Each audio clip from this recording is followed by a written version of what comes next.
Well, hello there and good day. Thank you so much for joining me at my 2025 yearly wrap-up, or year in review, or whatever I choose to call this. I'm never sure. My name is Jesse Pohlman. I'm a science fiction fantasy author from Long Island, New York. I do this every year. Every year I take a minute, make a video, and I go over basically what I've done over the past year, my productivity, my art indulgences, life events, all those things. For those who see the timestamp and hopefully the chaptering below, if I've gotten to that, just beware, this may take a little while. My first draft at this, where I realized I had some tech issues, was about 35 minutes. This may take a bit. I try to do these all in one take. I may stumble over my own words. I may repeat myself a little bit. Point is, hi, this is just as much for me as it is for you, because as much as it's nice for you to know these things, it's nice for me to know these things. I do go through them from time to time, especially through the scripts. So the only big difference this year is that I'm giving more information up front and per section than I am spending time going through each individual thing as we go through the month-by-month breakdown. The month-by-month breakdown in this one is very short. So 2025, it was definitely a year. We're calling it the year of the struggle, which I know is a complicated term, but I'm getting it more from Berserk and the idea of the struggler than anything else, so don't come for me for that. The struggle is thematically in line with what we thought this year would be as the second year of action, or third year of the tooth. We're going to mostly avoid politics, but we are going to talk about it when we come to a couple of things here and there. And the overarching political situation is I want to cry. Okay? I want to cry. I've been crying. I've cried over it. I cried over it long before it happened. So where do I begin? Well, I've had 3 major life updates over the course of the last year that those of you who read my website or follow me on social media have already heard of it. And I wouldn't have gotten through any of these without the help of my wife, my mother-in-law, medical staff, veterinarian staff, friends, of course, and you, people on the internet who come and check out the things I create and are interested in the things I create. Okay? Let's get that out of the way. I know I'm going to mention it again. Let's just get that out of the way.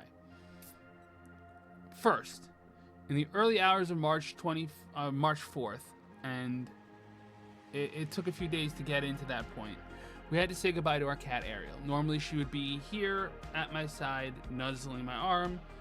She is not. She has passed. She's the first cat I ever adopted of my own accord. It was heartbreaking. I wrote a whole bunch of stuff about her on my website. We'll talk about my website a couple times.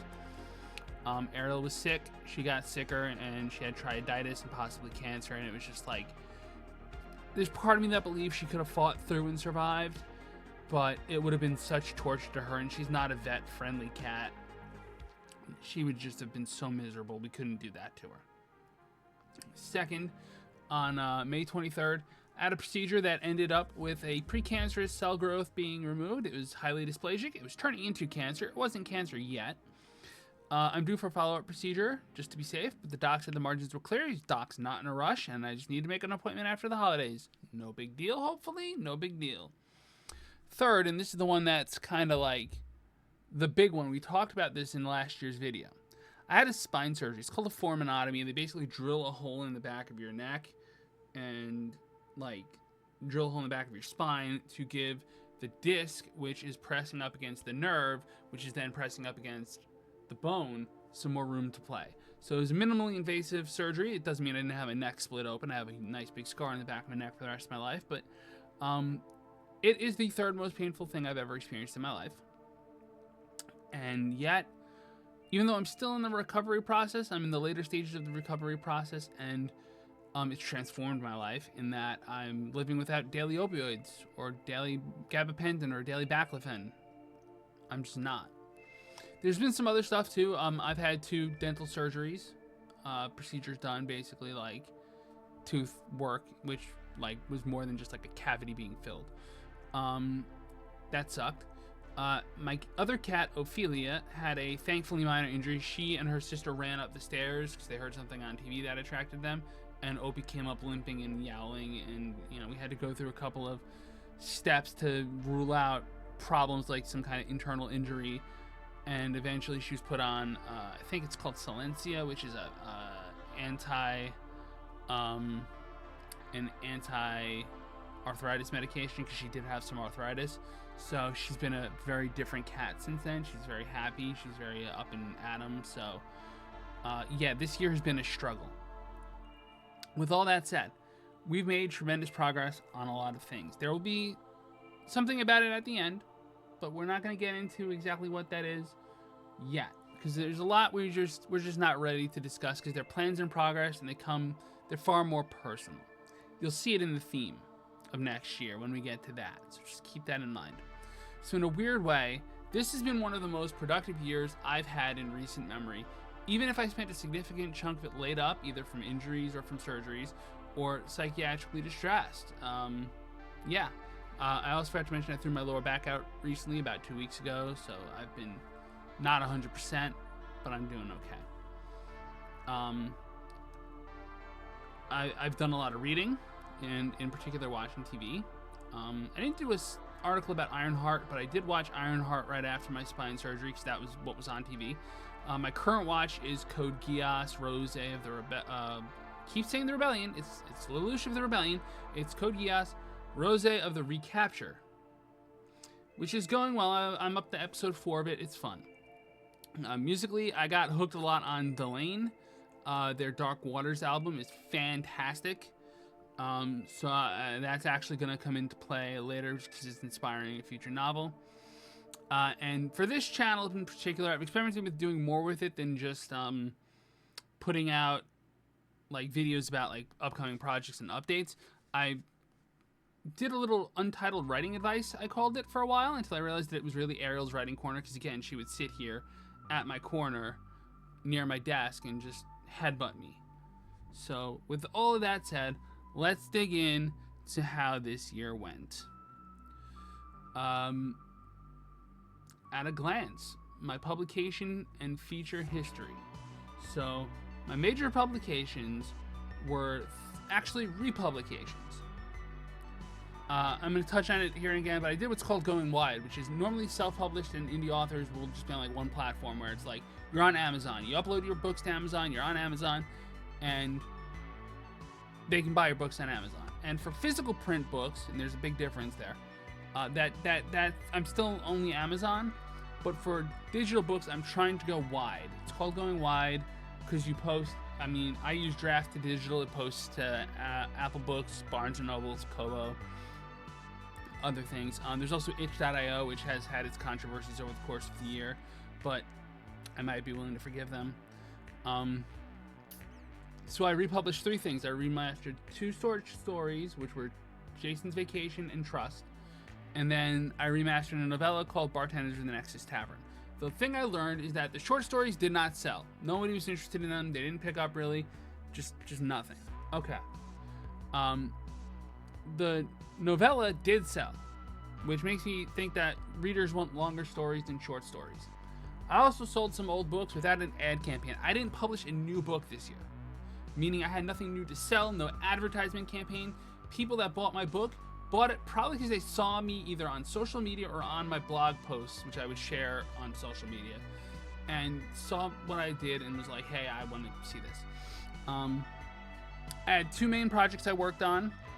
The first was my tabletop RPG Panamagica, which is kind of on hold, mainly because I'm up to the part where I have to fill in the data, and that's just a lot. And we might talk about that some more later, but for the bottom line, just like, yo, it's a lot, and it's just a lot of filling in blanks.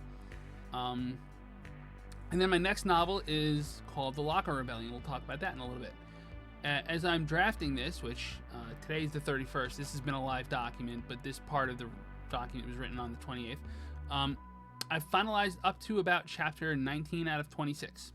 So I'm hoping for an early spring 2026 release. Maybe earlier if things go well. Hopefully not later. It is set in the Kingdom of Amor, which I've written in plenty of times. Features a lot of the Pillars of the Kingdom, which was the original trilogy of that world. But it should serve as a standalone novel because it's a new phase of the setting. It's sort of a reboot. It features 3 main characters. Catherine London, who's been in the story. She's not new, but it's her first time as a protagonist. Brandon Frost, who has always been a major character in the series. And a third mysterious thieving rebel character is our antagonist, and we're going to explore that. We're going to explore themes related to the nature of fundamentalist religion. We're going to explore that in adjacency to queer identity and what that's like. It's not new terrain for the series, but I'm coming at it with a much more mature approach, I think, personally. I mean, I was in my 20s when I wrote the first books, and now I'm in my 40s, so hopefully I've learned some things that can go in there and be, like, useful to someone. And it's also the last time I want to tackle this topic for a while in literature, or at least the Pillars novels, because, like, hey, I've dealt with that. That part of me is settled. Hopefully it's settled for readers to their satisfaction, and while I'm not saying it'll never come up again, I am saying, like, I don't want it to be like the underlying thesis of the next 2 books after that, because I have those kind of already in my head, and we're going to talk about them later. I've written a lot of blog articles on my website, which, to begin with, let me just say I'm mad at Squarespace right now. I'm mad at Squarespace because they made everything to do with writing blogs harder. Their search feature broke, and they've basically told me to fuck off. The old fix for this problem, they say it doesn't work. They don't know what will. They don't know when it will be fixed, and they won't even give me a discount while my site that I am paying for doesn't work. If you search on my website, you won't find stuff that should pop up like that. And that is infuriating to me. So my only alternative is either they wait till they fix it, if they fix it, or convert back to WordPress. I have a WordPress operating in the background. It's there. I can boot it up if I need to and start changing the domain name stuff, changing the DNS, changing pointing and referencing and all that. It's a lot of work I don't want to do while I'm editing a book, while I'm trying to do other stuff. So it's a thing that one day I will get fed up enough to deal with, but it's a next year thing as it stands. The blog posts themselves mostly fall into 2 categories. There are monthly update articles. I did 1 article a month. That might become video next year. We'll see. I might use this channel for that next year. And my some thoughts on series, which again could be video. It just means that I have to generate more images and generate. I say it like I'm a fucking AI user. I hate AI. I have to make more images and put them in the video and generate more images. Essentially, my brain is failing. You know, I recorded this video once already today, and this stuff over here didn't work right. So yeah. Without going into detail about everything, I've written articles about, and this is not a comprehensive list, this is a partial list, Captain America Brave New World, Bleach and how it influenced my role-playing as a child, classic web browser games like Earth 2025, Utopia, and Travel Wars, The Garbage Song, The Day That I Met God as it related to my spine surgery. It served as a monthly update. That one actually did really well. I probably should have put it on my month-to-month thing. It was a really popular article. Even after I initially published it, I don't know why. I wrote an article about a concert by one of my favorite bands, Silver Sun Pickups. I wrote an article about the Thunderbolts movie, a really great cliffhanger chapter of Freyrin. It was during series Foresight. Some great shows that ended too early: The Handmaid's Tale, Final Fantasy Tactics, Wednesday Season 2, Full Metal Alchemist Brotherhood, Gen V, and most recently I wrote about Code Geass Seasons 1 and 2, which is Lelouch of the Rebellion, which is 50 episodes of just some of the best anime I've ever seen. I don't have a top 5 anime, it would be in there. It would be somewhere in my top 5 anime. That said, I also wrote a couple articles about my cats, a couple articles about book projects, even something about my Chronicles of Valor Lego webcomic, which I do want to make more of, but that will probably happen next year to the year after that, unless I really decide to just hire an artist to draw. I don't know. That's a tall order, because I've never worked with an artist on that depth of a level before. Let's talk writing conferences. I love doing these. I love talking about writing. If you haven't noticed, I love talking about writing. And this year, I once again did 2 virtual conventions. I did Write Hive, and I did Story Valley. Both sort of had different themes when it came to what I covered. Write Hive was a little bit more about the political end of writing, like how I got to interview Sean Morrissey Carroll about the history of authors who fought fascism, or how I got to talk about Hope Punk as a panelist. Usually I moderate events, but I do get to be a panelist every now and again. and I infused some Noble Bright into the Hope Punk, and that was really cool because it was like upbeat, and like we're talking about how we're going to overcome the shit that is happening in the political spectrum this year and the next years. Story Valley was much more character focused. I talked about stuff like world building and writing emotions and internal dialogue and like the inner thoughts of a character. So different vibes entirely, which is cool. Speaking of writing advice, I created 14 writing advice videos this year. I started calling it Untitled Writing Advice because I just couldn't come up with a name, and I thought, hey, this is a good enough name for now. It's just me giving writing advice at random. But I ended up renaming it Ariel's Writing Corner. It didn't really take off, so I kind of put a hiatus on it, but I did get a question literally last night as I was like getting ready for bed, so I answered it earlier today. There's a video, you can go check it out. It's about red herrings. Go for it. And lastly, on the publication front, and like I said, this has been a productive year. The Weekly Freeporter. I usually don't write a lot, but I actually wrote episodes 348 to 360, which is 12. 12. So basically, I wrote an average of 1 weekly Freeporter per month. So the monthly Freeporter, okay. I don't live in Freeport anymore, but I do like to stay in touch. Total paid sales, I always give this number at the end of the year. I had 9. It's not a lot, I know. But listen, last year I had 4. This year I definitely had more sales thanks to the Going Wide project. I sold 2 copies of the Bartenders of the Nexus Tavern on itch, 2 digital copies of the Bartenders via direct digital, 1 to Kobo and 1 to Apple Books. And then I sold some print novels. 2 print Protostar Memoirs of the Messenger, 1 print Protostar and Automatic Apocalypse, 1 print Physics Reincarnate, and 1 print Physics Trincarnate. So that's 9 total. For what it's worth, print novels do get me more money. They also cost you more money. I don't care which one you buy as long as you enjoy it. If you're broke and you need a book to read, just reach out to me. I will give you a book to read, okay? I'm really pretty chill about that. Just don't steal it and don't shove it in a fucking plagiarism machine. That's all I ask. Next up, FrostPDP video game channel. FrostPDP is my YouTube channel. It's got like a good number of subscribers and growing, where I play video games, right? So FrostPDP is an old nickname of mine. It's a combination of 2 other nicknames of mine. You might notice that there's Brandon Frost in my books, and I am FrostPDP. It's almost like he was a self-insert a little bit. The nickname served me well when I was teaching because I started the channel when I was teaching, and my students mostly couldn't find me and didn't know who I was. And now that I'm no longer in the education field, I show my face on the camera versus just being a disembodied voice. And overall, I didn't get that much gaming done this year. Or rather, I did, but I changed formats a lot, and I experimented with the channel. I did a lot of live streaming, and I did a lot of Fortnite shorts, which was interesting. Let's talk about this. The primary list of monthly accomplishments excludes individual Let's Plays, so I'm not going to give you every single video I made.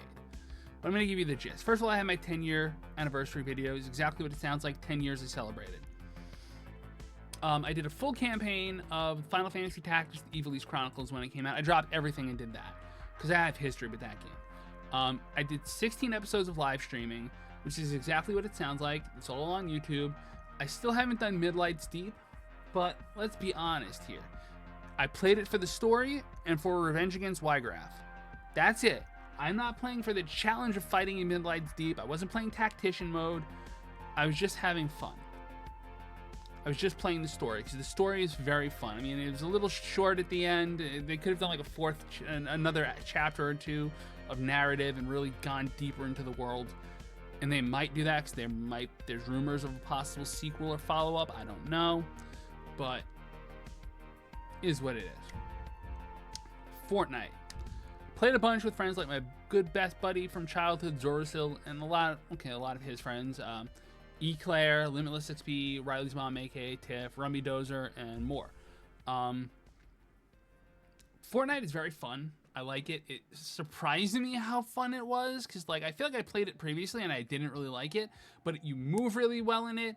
It really does build up like engagements from like low level to high level over the course of the game. Games don't take too long or too short. They usually take the right amount of time. You're usually always doing something. It's a fine game for what it is. But I'm also not going to play any Harry Potter seasons. That may or may not happen. I'm not playing right now because I think there's something from Harry Potter on the loading screen that I just don't even want to look at every time I load the game.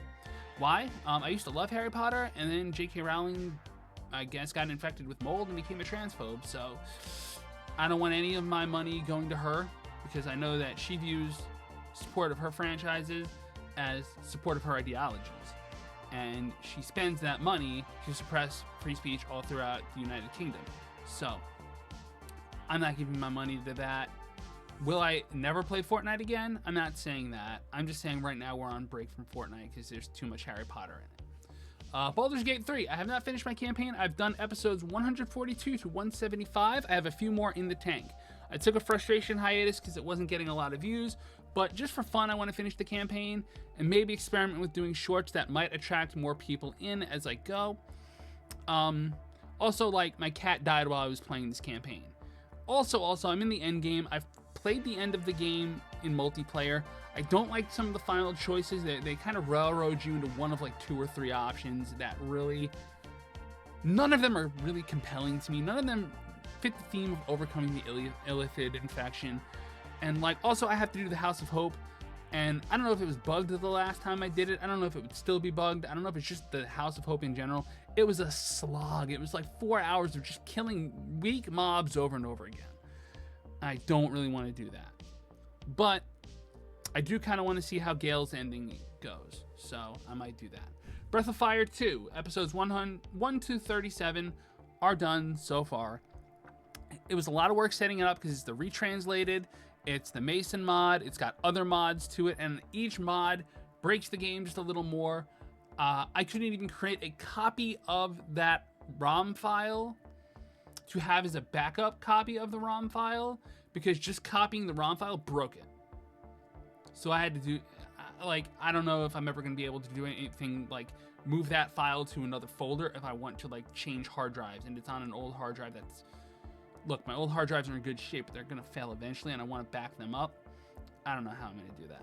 But then again, this should be a case of I finished Breath of Fire 2 and I never want to play it again because I'm up to, we just finished the Church of Evrai. It was fun, but like the Gainer fight was such balls, and I don't know how you do that without save states. Like, I mean, you grind it. Every time an enemy dies too early and you auto attack Gainer because he's the next target in the line for some reason. Not getting into it. Crusader Kings 3, Introductory Ireland episodes 1 through 8. My channel, one of the things it's famous for is Crusader Kings 2. Crusader Kings 3 came out years ago. I never really got into it. I started learning it this year. I had a fun campaign, actually. I did Ireland. I have a really interesting situation on hand where I'm kind of in the process of conquering the British Isles, but a patch came out, a DLC, I should say, came out, All Under Heaven, which sounds great. It adds China, it adds more of Africa, it adds Japan, which I'd love to play in, but it also breaks save games. I want to finish my campaign, but then I have to roll it back. That becomes technical. That becomes, I don't want to do it. Marvel Rivals, literally the only reason this is in here is because it's another year and another game with Rivals in the title. Last year was Tribes 3 Rivals. That's 2 years in a row. It's okay. It's not great. It's fun. It's something to do. It's like, if you have 4 friends, you play Fortnite. If you have 6 friends, you play Marvel Rivals. You also get stomped by teams in Marvel Rivals. Like, if you're playing with any more than 2 or 3 friends that you know, you're probably just going to get stomped. And then you're going to get a bot match, which doesn't feel fun at all. Like, it's supposed to boost your morale. It doesn't. It makes me feel way worse because now I'm just not playing against humans. I'm not improving. Matchmaking, it could use a bit of stuff. Other games I played include Mech Warrior 5 Mercenaries, Gunfire Reborn, and Bleach Rebirth of Souls. Subscriber account growth. So as of December 25th, 2024, I was at 730. Last I checked, which was yesterday, it was at 773, which is down from a peak of 775. That's 43 new subscribers, which compares favorably to last year's 41. I was hoping it would grow more, but it's growth. On to a new part of this process, the Dystopian Review channel. Dystopian Review is a YouTube channel I have that I put dystopian literature reviews on, and occasionally I used to put the like real world thing. Like, I did a video on the death penalty that I did it so long ago that YouTube annotations existed, and the video is based around using the annotations to just layer stuff on. They stripped that layer out. The video is pretty much dead. I have to make a remake of that anyway. Maybe that's the next one I'll do. But this year, with the political situation, this is where we do talk a little bit about politics. I launched Dystopian Report, which is taking news items that are particularly interesting to me and have a dystopian bend to them. And then I provide my own, pretty usually short take on the topic. Average video length is like 6 to 10 minutes. Occasional videos have been deep dives into the Wikipedia and other pages of powerful and influential figures. They're not super deep dives. It's mostly just reading a wiki. But I've done 3 people. I've done Curtis Yarvin, I've done Peter Thiel, and I've done Linda McMahon. All 3 of them are just terrible human beings, and anyway. To date, I've done 60 of these videos. That's 5 per month on average. Some months I might have 6 or 7. Some months I might have 2 or 3. My big project for that was 10 dystopian news threads going into 2026. You can Google that, you'll find it. This video has proven pretty successful. It's gotten some good viewership numbers, so that's a huge morale boost for the channel. There's some videos I make where I get 5. There are other videos I make when I get 500. Right now, it's about, it says 175 here. It's more like 190, which is far from bad. It's fine. I also made one traditional style dystopian review where I did a lyric analysis of the song Evil and Other Pastimes by Pandora's Toy Box. I have a good friend who was in that band. It's edgelord. I know it's edgelord, but it's fun. It shows how cartoonish evil is. And that's not a bad thing at all, because evil can be very cartoonish. See the political situation. In the process of doing a review of the lyrics, I had to make a lyric video for the song. That's a new thing I've done. I learned a new skill. Cool. Now, next year, because we crossed 100 subscribers, I made a promise, and my bluff was called. I'm going to do a dystopian review of Terminator 0. That means going on Netflix, learning how to rip images from Netflix, ripping images from Netflix, and putting together a review. I also have to rewatch the show because it's been like 2 years. That'll be next after Code Geass. Speaking of Code Geass, I am very strongly leaning towards doing a Code Geass review. It's not super duper dystopian, but at the same time, it pays homage to 1984's 3 governments ruling the world. You know, the racism that the Japanese face under the Area 11 banner. It's worth it. I think it qualifies, even if it's also it's not noble bright, but it's noble glimmers of hope. So, I mean, you know. And also, like, sometimes things just go dark. The Dystopian Review YouTube channel subscriber count growth. We started at 58, and as of yesterday, we were at 102. When I looked earlier today, it was still at 102, meaning we gained 44. Our goal was to hit 100 subscribers, and we did. Cool. Let's take a second here. Think about this, because the next thing is, usually would take a long time in these videos, but isn't in this case. This is major releases and events per month, right? And most months have 1 or 2 things. But usually I would put like every The Weekly Freeporter I wrote. That's not happening. Usually I'd put every blog post. That's not happening. I'm not putting every Let's Play anyway, but like I'm not even putting major things in. I'm really just trying to narrow this down to a few things that I felt were worth talking about, and maybe this is just the only place to talk about them. Like, for example, in January, on January 6th, I wrote a blog about Blue Sky and followings, because Blue Sky exploded in popularity after the election and after Elon Musk and his little salute. And, well, Blue Sky exploded in popularity, and as someone who's been on the site for a while and did things like make a thread about how the site works and like different things you can do with it with fees, and like I got into some starter packs because I was just like, hey, I see a starter pack, do you mind if I join? Would you be willing to have me? I'm happy either way, it's fine. And lots of people followed me. I have 3,200 followers on Blue Sky. I know not all of them are real people. I know a lot of them are bots. I know a lot of them are only following me because they think I'm going to follow them back. That's not my problem. My problem was just like, hey, when you follow somebody, what are you really expecting out of them on a social media platform? And that's what I wrote about. So that's what I wrote about. February 5th, The Weekly Freeporter 348. Protests at Senator Schumer and Senator Gillibrand's office. They have in the same office complex offices. I can't remember for the life of me what the town is called. It's out east a little bit, but not much. And it's their Long Island offices. And this is right after the Trump administration came in and started doing completely messed up things. And we went and protested them. We said, hey, senators, you need to act on this. There's stuff you need to do. We had to leave their office because they threatened to call the cops on us. They would not see us. They would not meet with our people. Not really anyway. They wouldn't like sit down and like give us a speech or something like, hey guys, we're here to tell you that we hear you. This is what the senator thinks about it. The senator's aware you're here. We're doing this. We're doing that. And we appreciate you coming. You can leave now. There was no attempt to even engage with us. It was just get the fuck out of our building or we're calling the cops. So forgive me for not trusting them anymore, and I'm not their supporter. That's not me. I'm sorry.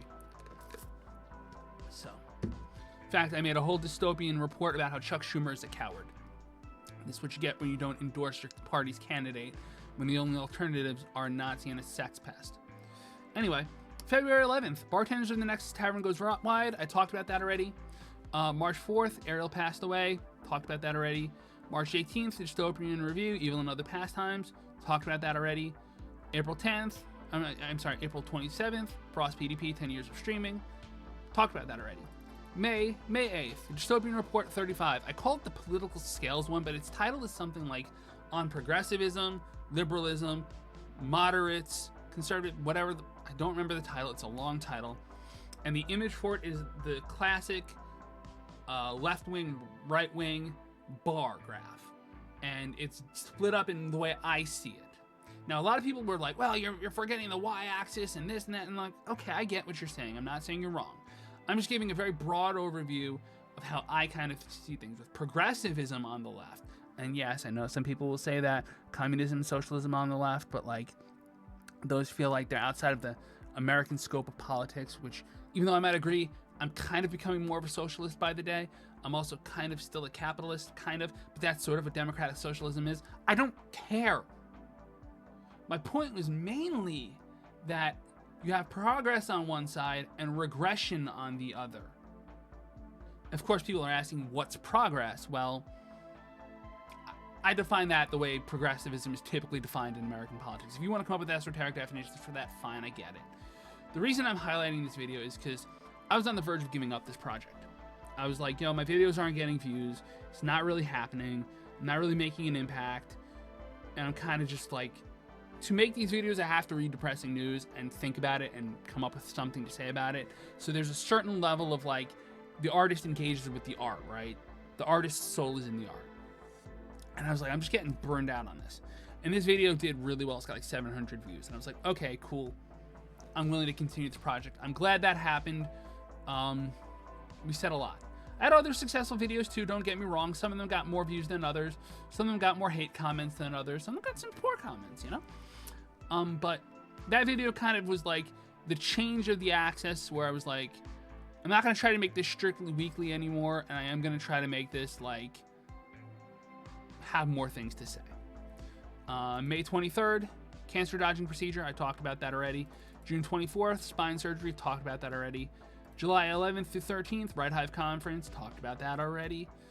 July 31st, Trust Remaster / Y. And these are remasters, right? All these things I'm talking about, when I re-released these books, I went through them and I tweaked them. I didn't give them like a whole rewrite, but I made the sentence structure a little better. I made it read a little more easily.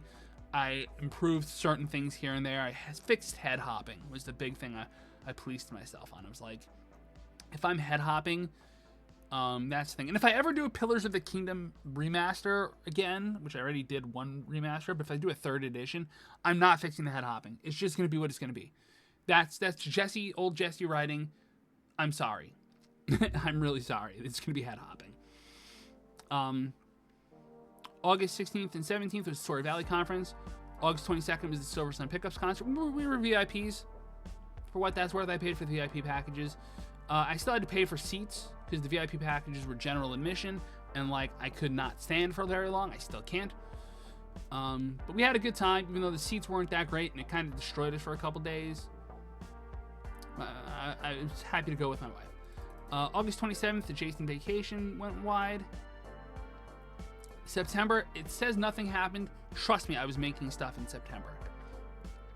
It was just like the focus was different. October, approximately October 10th, Ophelia got her leg injury. Again, she's better now. Like, don't sweat her. She's fine. November 29th, I wrote an article about the school board chaos in Freeport. Basically, without going into too much detail, I worked for Freeport schools for 5 years, or just about 5 years. I'm worked for the village of Freeport for 20 years. I have friends who still work for the schools in many capacities. I have more than one friend, so nothing I said was really even involved with talking to these friends, but I have talked to them since and like gotten their takes on things, and they're all like, thank you for speaking out and saying something, because it's fucking hell here. The school board is in chaos. Teachers are being forcibly reassigned.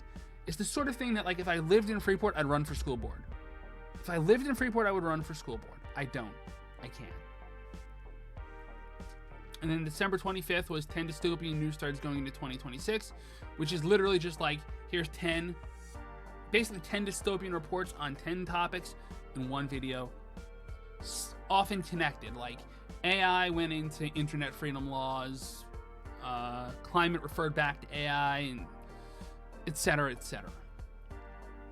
And that is the month by month big things I wanted to talk about, right? Cool. So now we're kind of recapping a little bit with areas of accomplishment. I already said a lot about what I've accomplished this year. I haven't been alone. Again, my wife, my mother-in-law, providing heavy support as usual. I couldn't have had my surgery without them. My friends provided a lot as well. Medical staff has definitely come through time and again. Veterinarian staff. Nothing I've done has been alone. Mostly, it's just been pulling through against adversity. Again, the year of the struggle. Multiple surgical procedures and recoveries, as well as losing a pet and having spent a few days panicked about another one. It's a lot. I can't stress how helpful the surgery has been. I went from being dependent, again, on tramadol, gabapentin, and baclofen daily, to my neck barely bothers me. Some days it's bad, granted, with the weather or with exertion or just sitting in the wrong way, it could get rough. I've been sitting uncomfortably for most of the day, and I'm starting to feel it a little bit now. But, like, I'm just going to take some Advil and a methylcarbamol, which is a much less powerful and addicting muscle relaxant, and I'll be fine. My lower back went out a couple weeks ago. That's its own problem. I'm going to see my back doctor, and that'll be fun. I'm not my back doctor, my pain management doctor. So I have an appointment scheduled anyway, and I'm just going to be like, yo, lower back went out. The bottom line is my surgery's been life-changing. There's a lot of IRL stuff we accomplished, long-term mega projects we're definitely going to be talking about by next year. Definitely going to talk about it on this channel. If I've used this channel for making videos, definitely going to talk about it on my website. But we're just not ready to really go into depth with it yet. I don't want to share too much about that. And again, pay attention to the theme for next year's coming up in a minute. And just know that life will be extremely different from this year to the next. Otherwise, the biggest thing I've accomplished this year is that there'll be a new Pillars of the Kingdom novel out sometime next year, which is kind of a reboot of the series. It's continuation, but it's got a big time skip. There are retcons. It's fine. Areas of focus for 2026, the anticipated theme, the year of movement. So ongoing things include Pillars 4 and more. I have 2 good book ideas. We're going to talk about them. More producing YouTube content in general, FrostPDP, Dystopian Report, and Ariel's Writing Corner. If you have a writing question, ask me in the comments. I will get you a video out within like a day or two. And then working on major IRL life changes. So here's where I have to be a bit of a mystery box.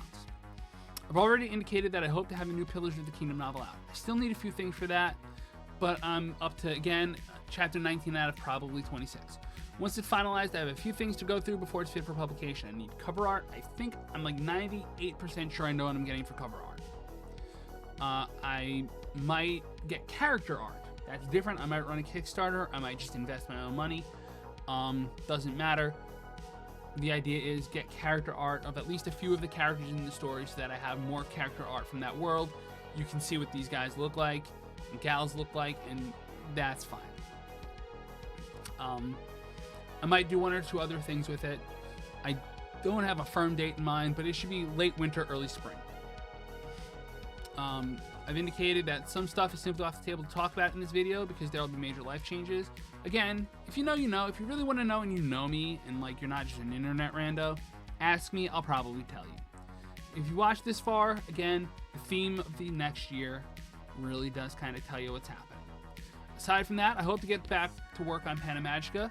It's at a point where it's technically playable, and I'm just filling in data sheets, and that's kind of got to be a drag at some point. It's one thing to go, hey, I have some cool ideas for some magic items, because everyone's got cool ideas for magic items, right?